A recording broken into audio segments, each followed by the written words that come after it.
तो उन्होंने कहा कि मैंने घर क्यों छोड़ा, मैंने अपनी साधना के लिए छोड़ा, प्रमाद के लिए सिर्फ ऐसे ही नहीं छोड़ा, मुझे साधना करनी और अब मेरा लक्ष्य मोक्ष का है। वो आषाढ़ी पूर्णिमा का दिन था, उस दिन आपने विधिवत तेरा पंथ की स्थापना करी। एक मंत्र है, एक जीते जागते संत पुरुष थे और आज भी लोग अपनी समस्याएं लेके, अपने मन में एक श्रद्धा लेके यहाँ आते हैं कि हम लोग जैन श्वेतांबर तेरा पंथ धर्म संघ में मूर्ति पूजा को नहीं मानते, हम भाव पूजा को मानते हैं, द्रव्य पूजा के हम उसमें इतना नहीं जुड़ते हैं। देश विदेश कहाँ से लोग आते हैं। मैं देखता हूँ कई लोग कोई बीमारी में हो गया, फिर भी उसके मन में कि नहीं एक बार मेरे को सिरारी ले जाओ, बस मेरे को वहाँ दर्शन करा दो, वहाँ एक बार स्वामी जी के समाधि पे ले जाओ। स्वामी जी आचार्य भिक्षु नाम ही अपने आप में एक मंत्र है। तो हम लोग तो प्रतिदिन ओम भिक्षु का आदि का जाप करते ही हैं और जो लोग आते हैं वो भी करते हैं। यहाँ पर ठहरने की सुविधा है, यहाँ पर लगभग 100-125 कमरे हैं, एक आधुनिक भोजनशाला है और 96 से यहाँ पर एक हॉस्पिटल चल रहा है। मेवाड़ के साथ ही प्रदेश के विभिन्न धार्मिक स्थलों से रूबरू कराने की जो हमारी सीरीज़ है, उसी के तहत आज हम पाली ज़िले के सिरियारी पहुँचे हैं। यहाँ पर एक ऐतिहासिक स्थल है, एक धार्मिक स्थल है, आस्था का स्थल है, जहाँ पर सैकड़ों की तादाद में लोग यहाँ पर आते हैं और यहाँ पर अपने आस्था की जो स्थल है मुख्य रूप से आचार्य भिक्षु का समाधि स्थल है। आखिर इस ऐतिहासिक स्थल का क्या धार्मिक महत्व है उसको लेकर भी जानेंगे। हमारे साथ में मुनिश्री हैं जैन मुनि, उनसे जानेंगे कि आखिर ये इसके प्रति क्या लोगों की श्रद्धा है, ये जो स्थल है यहाँ का क्या इतिहास है, थोड़ा सा आप। आचार्य भिक्षु तेरापन धर्म संघ के आद्य प्रवर्तक हुए हैं। आपके द्वारा ये संप्रदाय आगे बढ़ा है, आप इसके पहले अनुशास्ता आचार्य हुए हैं। यद्यपि आपका जन्म कंटालिया में हुआ है और कंटालिया में आप जन्मे हैं, बगड़ी में आपका ससुराल था और फिर आपने जब दीक्षा ली तो पहले आपने स्थानकवासी संप्रदाय के आचार्य रघुनाथ जी, उस ज़माने के प्रभावी आचार्य थे, उनके आप शिष्य बने और फिर आप विचरण करते रहे। तो विचरण करते करते एक बार कोई ऐसा प्रसंग बना मेवाड़ में, राजनगर में, लोगों के मन में अनेक उहापोह थे वर्तमान के शिथिलाचार और उस समय की स्थितियों को देखते हुए। तो अच्छे योग्य शिष्यों में कोई है तो वो भिकन जी हैं, तो उन्हें वहाँ भेजा उस चीज़ के लिए कैसे उन्हें निपटाया जा सके। तो जब वो वहाँ गए और जो सामने श्रावकों की, जो लोगों की जो प्रश्न थे, उन्हें कहीं ना कहीं ये मन में एक झकझोर ना हुआ कि सही में इन लोगों की जो धारणा है वो सही है कि हम लोग कहीं ना कहीं परंपराओं में शिथिलता आ रही।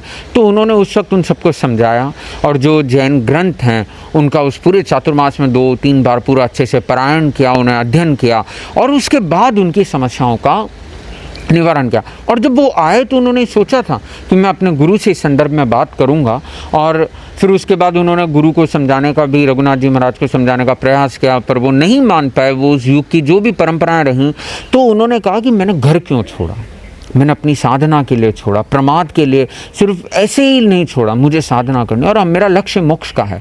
तो उस दृष्टि से उन्होंने फिर संघ से मतलब अभिनिष्क्रमण कर दिया। वो कुछ साधुओं के साथ अलग हो गए और सिर्फ कोई पंथ चलाना उनका लक्ष्य नहीं था, सिर्फ अपनी साधना करना उनका लक्ष्य था। तो वो साधना के मार्ग पे आगे बढ़े और बढ़ते बढ़ते ऐसे कहते हैं कि केलवा पहुँचे, वो भी अपना मेवाड़ में है।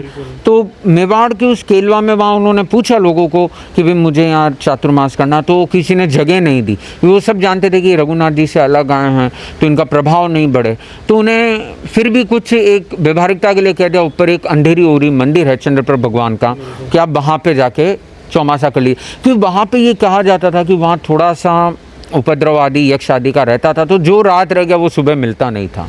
तो आप वहाँ गए और आपकी साधना इतनी मजबूत थी, आपका तेजस्विता आपकी इतनी अच्छी थी कि वो यक्ष भी आपके लिए समर्पण हो गया और उसने पूरा सहयोग करा। और जब आप अगले दिन बाहर आए, वो आषाढ़ी पूर्णिमा का दिन था, उस दिन आपने विधिवत तेरा पंथ की स्थापना करी और तब से लेके आज तक तेरापन धर्म संघ की 11 पीढ़ियाँ हो चुकी है। 11वें आचार्य के शासनकाल में हम साधना कर रहे हैं। तो ये लगभग 263-64 सालों का जो तेरापंथ का इतिहास है वो ये है। और वापस आपने अनेक विचरण करते हुए आप सिरियारी पधारे, आपका अंतिम चातुर्मास सिरियारी रहा और गांव में पक्की हाट और कच्ची हाट जाए थी। उस ज़माने में भवन आदि तो नहीं होते थे, छोटी छोटी दुकानें या जो जैसे मिल जाए, उसका ये एक प्रतिरूप आप देख लीजिए पक्की हाट का। तो वहाँ पर सेम गांव में एक सोमावत परिवार की है, उनके पास है, तो वहाँ पे आपने भाद्रपद शुक्ला त्रयोदशी के दिन आपने अंतिम सांस ली और उसके बाद जैसे भी समाज के उस वक्त जो प्रमुख लोग थे उन लोगों ने आपका अंतिम संस्कार किया। तो यहाँ पर आपका अंतिम संस्कार हुआ और उस बीच में इतना लोगों को समाधि वगैरह का इतना कुछ वो नहीं होता था उस ज़माने में। ये लगभग 1983-84 के आसपास आचार्य तुलसी का जब राणावास चातुर्मास था तब इसकी पुनर्खोज हुई और ये एक रूप आया। जब इसका लोकार्पण वापस हुआ था तब देश के तत्कालीन राष्ट्रपति ज्ञानी जैल सिंह जी आए थे और आचार्य तुलसी राणावास से सुबह यहाँ पधारे और वापस शाम को राणावास गए थे। तो उस दिन से लेके आज तक हर भादवा की तेरस को, बड़ी तेरस को हम लोग बड़ी तेरस मानते हैं, तो यहाँ पे विशाल धम्म जागरणा का आयोजन होता है और हजारों की संख्या में यहाँ पे पूरे अनुयायी आचार्य भिक्षु के यहाँ पहुँचते हैं। और वैसे हर प्रत्येक मास की शुक्ल पक्ष की तेरस को भी यहाँ पे हम भिक्षु भक्ति रखते हैं और लोगों का एक आवागमन बहुत रहता है। सबसे बड़ी बात है कि इनके प्रति एक आस्था है, इनका नाम अपना आप में एक मंत्र है, एक जीते जागते संत पुरुष थे और आज भी लोग अपनी समस्याएं लेके, अपने मन में एक श्रद्धा लेके यहाँ आते हैं कि भाई, इन्हें लोग प्रेम से स्वामी जी कहा करते थे कि भाई स्वामी जी के धाम पे जाना है, जो करेंगे वो स्वामी जी करेंगे। तो आज तक तो ऐसा हमने कभी सुना नहीं, मैंने भी और मेरे से पहले भी कभी किसी ने कि वो स्वामी जी के यहाँ पे आया है और वो वापस कभी खाली गया है। उसको प्रत्यक्ष अनुभव हुआ है, स्वामी जी ने उसकी भावनाओं को समझा है और यूँ कहें कि धर्म संघ की श्री वृद्धि होती गई और आज तक ये विकास की यात्रा में हम चल रहे हैं। मतलब एक तरह से यूँ कह सकते हैं चमत्कारिक स्थल हैं, यहाँ आने से शांति सुकून का एहसास होता है, बल्कि जो आपकी कुछ विकृतियाँ हैं वो भी समाप्त हो जाती है। हाँ, ये होता ही है। चमत्कार तो ऐसा है कि व्यक्ति के सब कुछ कर्मों पे डिपेंड होता है और सबसे बड़ी बात है कि आस्था का बड़ा स्थान है। व्यक्ति अपने गुरु की प्रति आस्था और श्रद्धा रख के आता है कि भाई हम लोग जैन श्वेतांबर तेरापन धर्म संघ में मूर्ति पूजा को नहीं मानते, हम भाव पूजा को मानते हैं, द्रव्य पूजा के हम उसमें इतना नहीं जुड़ते हैं। तो हमारे लिए तो हमारे आराध्य का, हमारे गुरु का जो स्मरण होता है वही हमारी भाव पूजा है।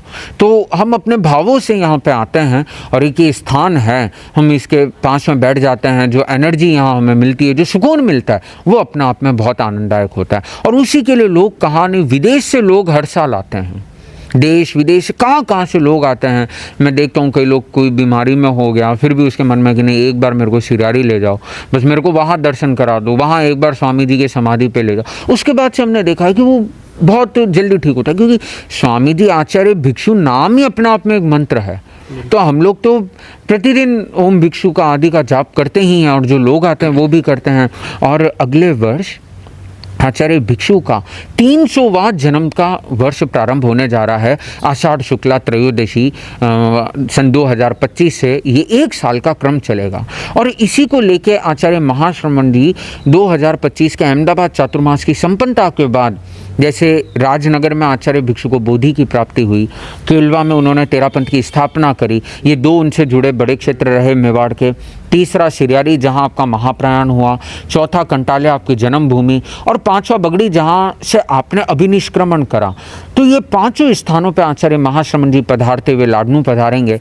तो 300वें साल का जो एक प्रारूप तैयार हुआ है वो अपना आप में बहुत बड़ी बात है। पर हमने एक सबसे बड़ी बात रखी कि आचार्य भिक्षु की समाधि से, आचार्य भिक्षु की स्मृति में 300 करोड़ ओम भिक्षु का जाप हो, ये एक लक्ष्य हमने चालू किया है। तो लगभग हम काफ़ी हद तक आगे बढ़ चुके हैं और ये लोग इसमें 1.25 करोड़ का एक वक्ति जाप कर रहा है। तो ये आचार्य भिक्षु के प्रति हम समझते हैं कि हमारे लिए बहुत बड़ी भावांजलि होगी। बिल्कुल, बहुत बहुत धन्यवाद। वास्तव में आपने न सिर्फ यहाँ का ऐतिहासिक महत्व बताया, बल्कि किस तरह से एक ये चमत्कारिक स्थल हैं, किस तरह से लोगों को शांति और सुकून यहाँ पर मिलता है, किस तरह से लोगों की आस्था है जो कि विदेश से लोग आ रहे हैं। निश्चित तौर पर ये एक काफ़ी ऐतिहासिक स्थल, अब पर्यटक स्थल के रूप में भी अब विकसित हो रहा है। यहाँ पर कि बहुत सारी पार्किंग की व्यवस्थाएं हैं, आराम से लोग यहाँ पर आ जा रहे हैं, गाड़ी की व्यवस्थाएं हैं, बड़े बड़े भवन यहाँ पर बने हुए हैं। तो निश्चित तौर पर इस क्षेत्र में जो भी लोग हैं, एक बार इस परिसर का ज़रूर विजिट करें, जिससे आपको भी शांति और सुकून का एहसास ज़रूर होगा। अब बात करते हैं खास तौर से इस परिसर के बारे में, क्या क्या भवन हैं, क्या सुविधाएं हैं। अगर जैसे बाहर से काफ़ी तादाद में, जैसा कि मैंने बताया, श्रद्धालु आते हैं, बड़ी तादाद में श्रद्धालु आते हैं, उनके लिए भी काफ़ी व्यवस्थाएं यहाँ पर जैन समाज द्वारा की गई हैं। हमारे साथ में डॉक्टर साहब शर्मा हैं, उनसे जानते हैं। शर्मा साहब, मुख्य रूप से ये जो विकसित हुआ है, ये कब से इतना भव्य रूप ले पाया है समाज? ये 1982 में आचार्य तुलसी का चतुर्मास था यहाँ राणावास में। उस समय भिक्षु चरमोत्सव पे गुरुदेव का यहाँ पधारना हुआ। उस समय जैल सिंह जी राष्ट्रपति थे, वो पधारे थे। और 2004 में आचार्य महाप्रज्ञ जी का चतुर्मास था यहाँ पर। तो तत्कालीन मुख्यमंत्री माननीय श्रीमती वसुंधरा राजे जी ने इसको टेम्पल टाउन घोषित किया और उस समय से यहाँ पर काफ़ी सुविधाएं विकसित की गई है। पूर्व अध्यक्ष श्री सुराणा जी की कार्यकाल में यहाँ पर काफ़ी कुछ भवन बने हैं और काफ़ी कुछ, मतलब यहाँ ठहरने की सुविधा भी है? हाँ, यहाँ पर ठहरने की सुविधा है। यहाँ पर लगभग 100-125 कमरे हैं। एक आधुनिक भोजनशाला है और 96 से यहाँ पर एक हॉस्पिटल चल रहा है, जिसमें सभी मरीजों को निःशुल्क दवाएं देते हैं। यात्रियों के साथ साथ आसपास 40-45 किलोमीटर से यात्री पेशेंट्स आते हैं, उनको भी यहाँ निःशुल्क दवाई दी जाती है, जिसका कोई चार्ज नहीं लेते हैं दवा का हम। और प्रेजेंट में यहाँ पर एक्सरे, ईसीजी, पैथोलॉजी लैब की व्यवस्था है। और यहाँ पर जो भी है, जितने भी यात्री आते हैं वो सभी यहाँ की सुविधाओं का लाभ लेते हैं और ये धीरे धीरे काफ़ी अच्छा विकास भविष्य में और भी इसका होने की अभी वर्तमान में निर्मल जी श्री श्रीमाल यहाँ के अध्यक्ष हैं, उनकी देखरेख में भी यहाँ पर एक भव्य ऑडिटोरियम बन रहा है और एक लाइब्रेरी का निर्माण हुआ है। काफ़ी अच्छा विकास वो भी कर रहे हैं अभी।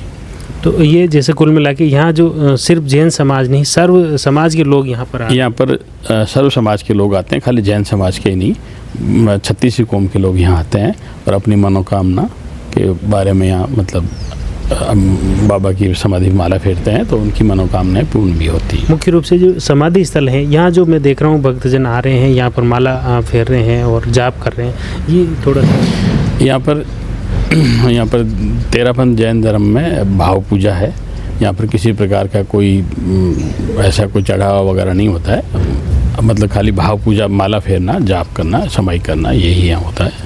तो यही मुख्य रूप से जो स्थल है, मुख्य स्थल ये समाधि स्थल हाँ, है। ये तेरापंथ धर्म संघ के जो प्रथम आचार्य है उनका समाधि स्थल है और यहाँ से जो है इसके बाद में तेरापंथ धर्म संघ की स्थापना आचार्य भिक्षु के द्वारा ही की गई थी। बिल्कुल, बहुत बहुत धन्यवाद डॉक्टर साहब। मुख्य रूप से आपने देखा कि किस तरह से यहाँ पर इसका इतिहास है, किस तरह की व्यवस्थाएं यहाँ पर हैं और किस तरह से पूरे देश और विदेश से लोग यहाँ पर आ रहे हैं और इस आस्था स्थल पर आकर मत्था टेक रहे हैं, अपनी भाव पूजा दे रहे हैं और अपनी मनोकामना भी यहाँ आकर पूर्ण कर रहे हैं। जुड़े रहिए जयवर्धन न्यूज़ के साथ। धन्यवाद।